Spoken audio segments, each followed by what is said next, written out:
সোনা মসজিদ স্থলবন্দরে ভারতীয় একটি ট্রাকের ধাক্কায় আব্দুল কাদের নামে বাংলাদেশি এক পথচারী নিহত। চাঁপাইনবাবগঞ্জ জেলা প্রতিনিধি মুহাম্মদ সেতাউর রহমানের প্রতিবেদনে।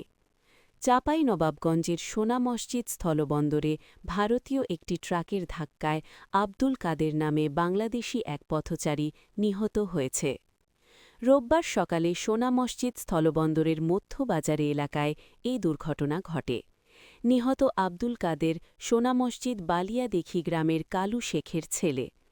শিবগঞ্জ থানার ভারপ্রাপ্ত কর্মকর্তা হুমায়ুন কবির জানান, সকালে সোনা মসজিদ স্থলবন্দরের মধ্যবাজার এলাকায় রাস্তা পার হচ্ছিলেন আব্দুল কাদের। এ সময় পেছন দিক থেকে আসা একটি ভারতীয় ট্রাক তাকে ধাক্কা দেয়। এতে গুরুতর আহত হলে স্থানীয়রা তাকে উদ্ধার করে চিকিৎসার জন্য শিবগঞ্জ উপজেলা স্বাস্থ্য কমপ্লেক্সে নেয়ার পথে মারা যান। তিনি জানান, খবর পেয়ে পুলিশ নিহতের লাশ উদ্ধার করেছে। ঘাতক ট্রাকটি আটক করেছে স্থানীয়রা।